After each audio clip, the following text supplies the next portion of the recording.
Xin chào các bạn, chào mừng các bạn đã quay trở lại kênh YouTube của mình. Hôm nay thì mình sẽ làm thử cà phê Dalgona, một loại cà phê rất là hot ở trên mạng những ngày qua, dường như là một hot trend của giới trẻ.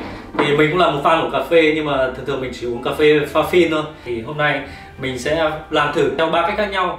Một là với cái vị truyền thống của nó, với cà phê hạt to, và hai là với cà phê pha sẵn, và ba là với cà phê pha phin. Thì loại này mình cần phải cho trứng vào nữa để xem cái vị của nó có ngon không.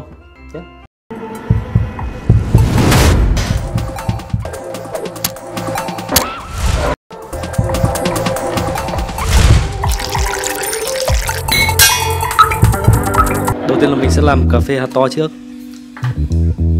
Mình cho 5 thìa cà phê, 5 thìa đường.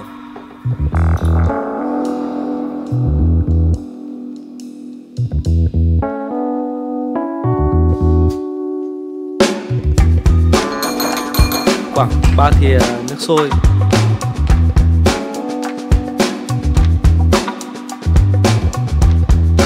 Đẩy lên thôi.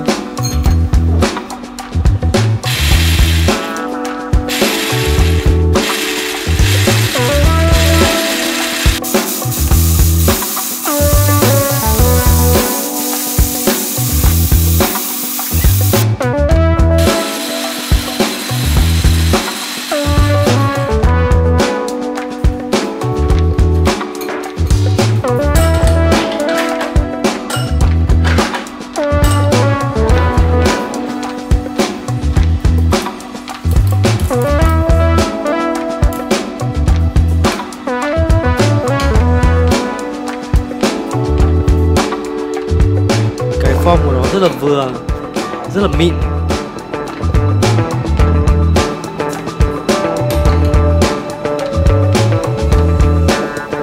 Nhìn ngon phết. Nó không bị chìm mọi người.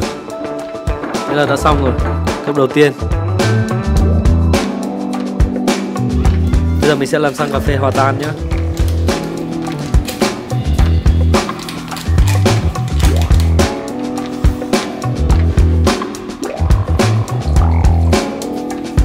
Mình sẽ cho thêm một gói nữa cho nhanh.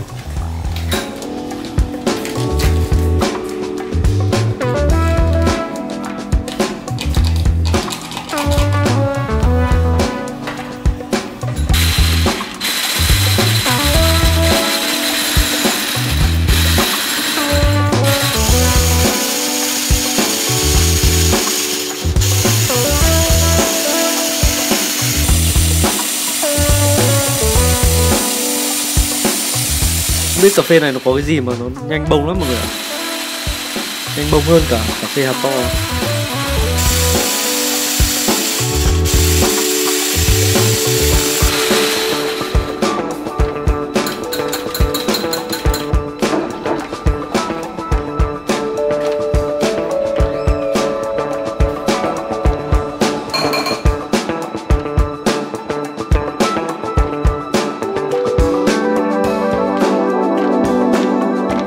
Bọt này cũng khá là mịn, nhưng mà chưa mịn bằng cái bọt kia. Đây là hai loại cà phê. Bây giờ đến loại cà phê có dường như là khó nhất.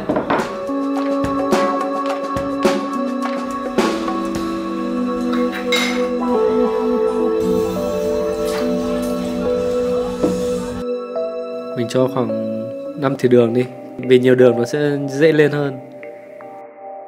Cho một lòng đỏ trứng vào.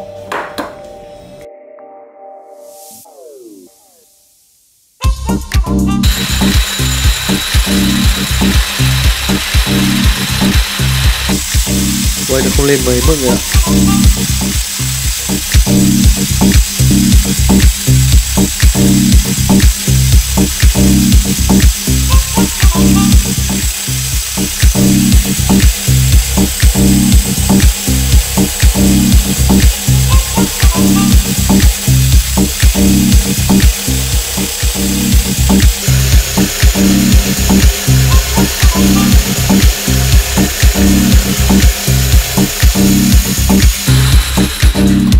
Bắn đầy bàn rồi.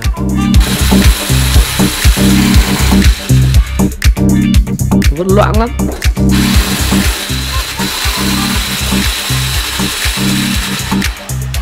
Ôi bắn tứ tung.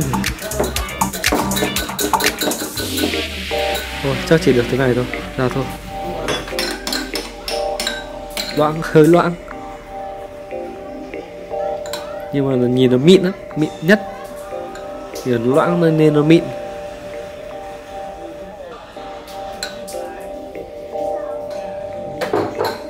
Và đây là loại cà phê Việt Nam. Đây là 3 loại cà phê của chúng ta.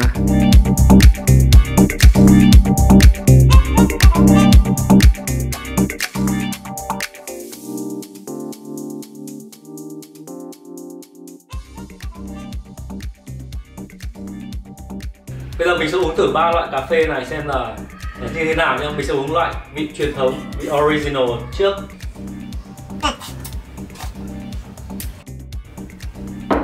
Hơi có vị đắng đắng, không ngon lắm. Bây giờ mình sẽ uống thử loại cà phê Việt nhé. Cái này thì cảm giác nó không được đậm, nhưng mà cái này nó sẽ chắc hơn, nó không bông như cái cà phê này. Rất là béo mọi người ạ, ngon. Cà phê này có trứng, làm đỏ trứng nên rất là ngon, khuấy đều lên, giống cà phê sữa cực kỳ luôn.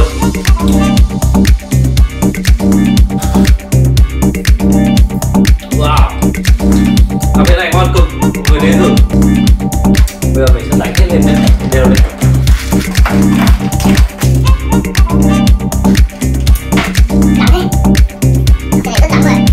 Cái này là vị cực mạnh. Đó. Video của mình sẽ được kết thúc tại đây và mình hy vọng là các bạn thích cái video này. Cảm ơn các bạn đã xem video, và nếu các bạn xem video này thấy hay hãy like và ấn nút đăng ký để ủng hộ kênh của mình. Xin cảm ơn mọi người.